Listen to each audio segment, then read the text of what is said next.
یہ ریڈیو ہمالیہ ہے۔ آج دسمبر 2023 کی 21 تاریخ اور ہمارے اسٹوڈیو کی گھڑیوں میں شام کے 4 بجے چاہتے ہیں۔ اب آپ ڈاکٹر امجد ایوب مرزا سے خبریں سنیے۔ بلوچ یکجہتی کمیٹی کے لانگ مارچ کے شرکاء کو اسلام آباد میں داخل ہونے سے روک دیا گیا ہے اور گزشتہ رات شدید سردی میں ان پر واٹر کینن سے حملہ کیا گیا، جس سے درجنوں بلوچ زخمی ہو گئے۔ اسلام آباد پولیس نے بلوچ یکجہتی کمیٹی کی رہنما ڈاکٹر ماہرنگ بلوچ سمیت درجنوں شرکاء کو گرفتار کر لیا ہے۔ بلوچ یکجہتی کمیٹی کی لانگ مارچ تربت، کوئٹہ، ڈیرہ غازی خان، تونسا، ڈیرہ اسماعیل خان سے ہوتی ہوئی اسلام آباد کے بارڈر پر پہنچی۔ وہ جبری لاپتہ افراد اور بلوچوں کی جعلی مقابلوں میں قتل کیے جانے کے خلاف احتجاج کرنے اسلام آباد پریس کلب جا رہے تھے۔ اس موقع پر معروف پاکستانی صحافی حامد میر، وکلا تحریک کے معروف لیڈر علی احمد کرد اور دیگر پاکستانی جو تقریروں میں بلوچوں کے حقوق کی باتیں کر کے تالیاں سمیٹتے ہیں موجود نہیں تھے، اور نہ ہی کسی نے اسلام آباد میں ان کا استقبال کرنے کی جرت کی۔ یاد رہے کہ اس وقت چیف جسٹس آف پاکستان اور نگران وزیر اعظم پاکستان دونوں کا تعلق بلوچستان سے ہے، لیکن وہ ملٹری اسٹیبلشمنٹ سے ہاتھ ملا کر بلوچ قوم سے غداری کے مرتکب ہو چکے ہیں۔ بلوچ یکجہتی کمیٹی نے اعلان کیا ہے کہ آج کوئٹہ میں کریک ڈاؤن کے خلاف احتجاجی ریلی نکالی جائے گی۔ ادھر اسلام آباد میں نیشنل پریس کلب کے سامنے احتجاج کرنے والے 26 بلوچوں کو حکومت نے اغوا کر کے جبری لاپتہ کر دیا ہے۔ پاکستانی مقبوضہ جموں کشمیر میں چلنے والی سول نافرمانی کی تحریک جاری ہے، تاہم جموں کشمیر جوائنٹ عوامی ایکشن کمیٹی کے قائدین نے گزشتہ روز اسلام آباد میں حکومت سے مذاکرات کر کے سرکار کو مزید 20 دن کا وقت دیا ہے۔ اس دوران بجلی کے بلوں کو آگ نہیں لگائی جائے گی، تاہم بجلی کے بلوں کا بائیکاٹ اور احتجاج بدستور جاری رہے گا۔ جموں کشمیر تحریک اتفاق رائے نے اپنے بیان میں کہا ہے کہ جوائنٹ عوامی ایکشن کمیٹی نے اسلام آباد میں مذاکرات کر کے سادگی کا مظاہرہ کیا ہے۔ بیان میں کہا گیا کہ سرکار کو مطالبات کی منظوری کے لیے 2 ہفتے کا وقت دینا سمجھ سے بالا تر ہے۔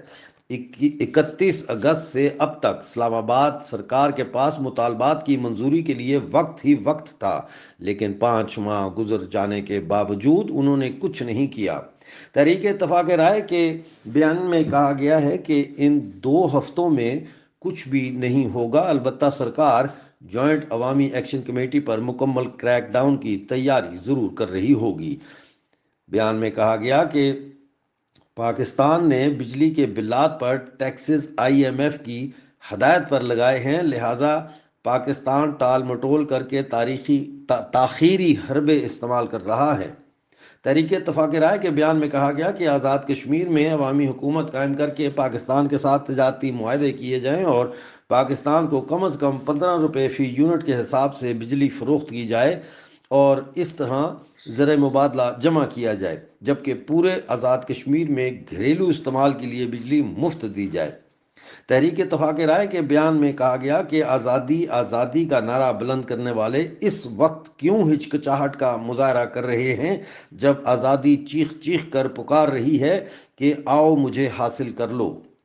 بیان میں کہا گیا کہ آج پوری قوم بجلی کے بلات کے خلاف تحریک کا ساتھ دے رہی ہے اور صرف تحریک کو سول نافرمانی کی پٹڑی سے آزادی کی پٹڑی پر لانا ہے، لیکن آزادی کی ریل کی پٹڑی کا کانٹا بدلنے والا واچ مین سو رہا ہے۔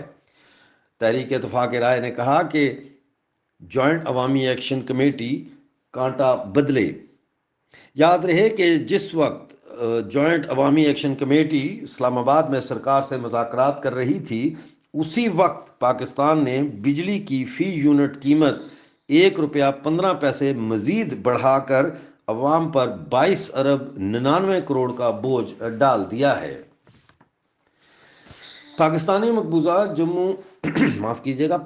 مقبوضہ جموں کشمیر کے میونسپل اداروں کے ریٹائرڈ ملازمین کو 5 ماہ سے پینشن نہیں دی گئی، جس کی وجہ سے ملازمین کے اہل خانہ فاقہ کشی کا شکار ہو رہے ہیں۔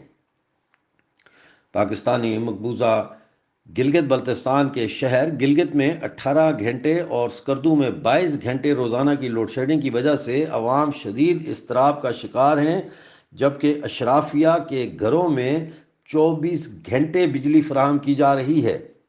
لوڈ شیڈنگ کی وجہ سے کاروبار تباہ ہو رہے ہیں، گھریلو زندگی برباد ہو چکی ہے، بچے اور بوڑھے شدید سردی کی وجہ سے بیمار ہو رہے ہیں اور کئی تاجر دیوالیہ ہو چکے ہیں، جبکہ طلباء اور طالبات کا تعلیمی سلسلہ بھی بری طرح متاثر ہو رہا ہے۔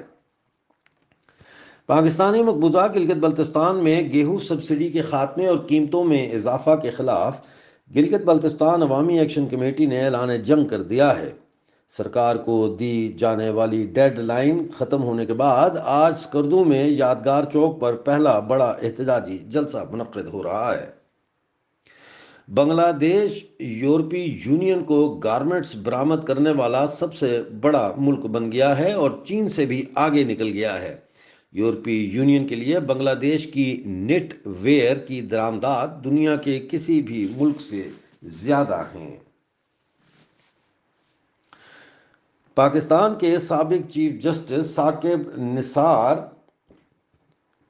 کے گھر پر لاہور میں نامعلوم افراد نے 2 دستی بم پھینکے، جس سے ان کے 2 محافظ پولیس اہلکار شدید زخمی ہو گئے۔ حملے کے وقت سابق چیف جسٹس اور ان کے اہل خانہ گھر پر موجود تھے، تاہم وہ محفوظ رہے۔ آپ ریڈیو ہمالیہ سن رہے تھے۔ اگلے نیوز بلیٹن تک کے لیے ڈاکٹر امجد یو مرزا کو اجازت دیجیے۔